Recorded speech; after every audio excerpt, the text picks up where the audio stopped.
তো আমি মনে করলাম হয়তো তারেক রহমান সাহেবই মনোনয়ন দিয়েছেন। তারপরে 2019 সনে তারেক রহমান সাহেবের সঙ্গে আমার কথা হলো। তো ওনার সঙ্গে কথাবার্তা বলার পরে অনেকক্ষণ, প্রায় 1.5 ঘন্টা 2 ঘন্টা আমরা টেলিফোনে কথা বললাম তারেক রহমান সাহেবের সঙ্গে। কিন্তু অবস্থা দৃষ্টে মনে হলো যে মানে উনি বললেন যে, রনি ভাই, তা আপনি এই দলে কেন আসছেন? তা আমি বললাম যে, আপনি ডাকছেন, এজন্য আসছি।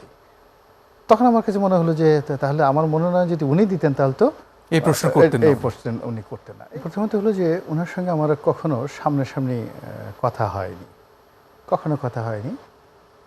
কিন্তু আমি জানতে পারতাম যে উনি আমাকে অতিশয় স্নেহ করতেন, এবং এটা সেই 2010-11 সন থেকেই।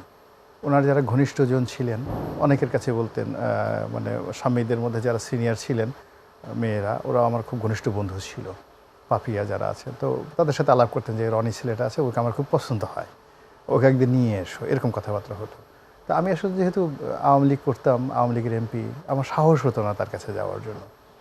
তো পরবর্তীতে আমি একটা লেখা লিখেছিলাম ওনাকে নিয়ে, সেই বাংলাদেশ প্রতিদিন, একাধিক লেখা, তার মধ্যে একটা লেখা লিখেছিলাম যেটা উনি পড়েছিলেন বেশ কয়েকবার।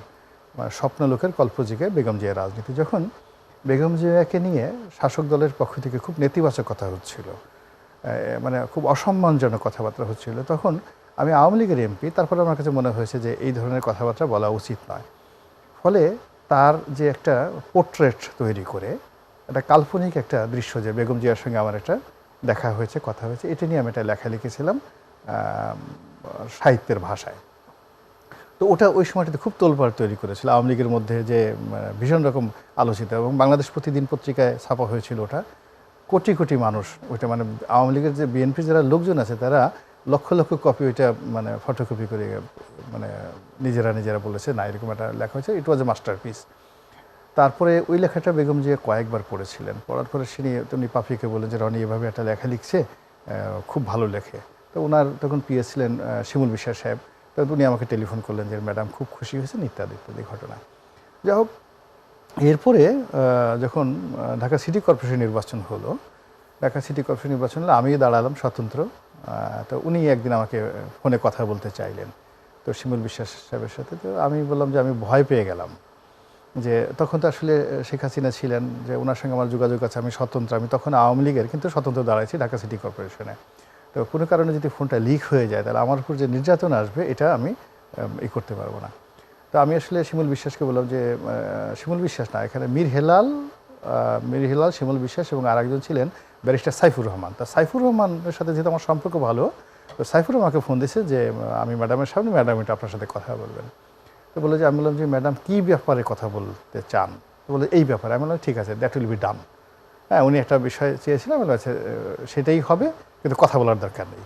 তো এই গেল দ্বিতীয় সুযোগ আর কি। এরপরে একদিন মোসাদ্দেক আলী ফালু সাহেব, তো ওনার ওখানে চা খাচ্ছিলাম, তো উনি বললেন যে, এরকম ম্যাডাম ডিজায়ার করেন, একদিন চলেন, আপনাকে নিয়ে যেতে বলছে। তাই আমি বললাম, তখন 16 সন, 2016-17 সন। তাই আমি বললাম যে, দেখেন এই সময়টাতে যাওয়াটা, ডিজিএফআই আছে, এনএসআই আছে, যদি জানাজানি হয়ে যায় খুব বিপদে পড়ে যাবো আর কি। তো উনি বললেন যে, কাকপক্ষ টের পাবেন, আমি নিয়ে যাবো। আমি বললাম, না থাক, এমনি কাছে থেকে থাকুক। তো যাই হোক, পরবর্তী যখন 2018 সনে আমি বিএনপির মনোনয়ন পেলাম, তা আমার কাছে খুব আশ্চর্য লাগলো, যে কারণ হলো যে, আমি স্বামী আছে, ওনারা আছে, আমি এদের কারোর কাছে কিন্তু কখনো বলিনি যে আমি বিএনপিতে যোগদান করতে চাই। আমার বিএনপিতে অনেক ঘনিষ্ঠজন ছিলেন, কখনো বলিনি। হ্যাঁ হ্যাঁ, সবাই অবাক হয়েছে। তা আমি, কে আমাকে মনোনয়ন দিল? আমার সাথে তো বিএনপির কারোর সঙ্গে, যারা মনোনয়ন কর্তা ব্যক্তি, পরিচয় নেই। তারেক রহমান সাহেবের সঙ্গে আমার কোনোদিন কথা হয় নাই, দেখা হয়নি। বেগম জিয়ার সঙ্গে কোনোদিন কথা হয়নি। জাস্ট সালেহ সাহেব নামক ইত্তেফাকে এক সাংবাদিক আছেন, তিনি টেলিফোন করলেন যে, একে ব্যাপার। যাই হোক, মনোনয়ন হলো। মনোনয়ন হওয়ার পর অনেক দিন চলে গেল। তো আমি মনে করলাম হয়তো তারেক রহমান সাহেবই মনোনয়ন দিয়েছেন। তারপরে 2019 সনে তারেক রহমান সাহেবের সঙ্গে আমার কথা হলো। তো ওনার সঙ্গে কথাবার্তা বলার পরে অনেকক্ষণ, প্রায় 1.5 ঘন্টা 2 ঘন্টা আমরা টেলিফোনে কথা বললাম তারেক রহমান সাহেবের সঙ্গে। কিন্তু অবস্থা দৃষ্টে মনে হলো যে, মানে উনি বললেন যে, রনি ভাই, তা আপনি এই দলে কেন আসছেন? তাই আমি বললাম যে, আপনি ডাকছেন, এজন্য আসছি। তখন আমার কাছে মনে হলো যে, তাহলে আমার মনোনয়ন যদি উনি দিতেন তাহলে তো এই প্রশ্ন করতেন না। এই প্রশ্ন উনি করতেন না। এইভাবে তারেক রহমান সাহেবের সাথে আমার অনেক কথাবার্তা হলো, বহুবার কথাবার্তা হয়েছে। তো যাই হোক, এটা আমি ওইটা নিয়ে কখনো চিন্তা করিনি। কিন্তু এই যে এই আগস্টের পরে তখন আমাকে ওই যে সালেহ সাহেবের সাথে একদিন একটা এটিএন নিউজে আমরা টকশো করলাম, তখন তিনি বললেন যে, আসলে মনোনয়নটা বেগম জিয়া দিয়েছেন। বেগম জিয়া ঠিক দিয়েছেন, তারেক রহমান সাহেব না, বরং তারেক রহমান সাহেব একটু রাগই করেছেন। বিকজ মির্জা ফখরুল সাহেব যখন বেগম জিয়ার কথা মতো আপনাকে মনোনয়ন দিয়েছে, তার সাথে আপনার বিষয়টা আলোচনাই করা হয়নি। মানে ওইটা বেগম জিয়া এবং মির্জা ফখরুল সাহেব দিয়েছেন।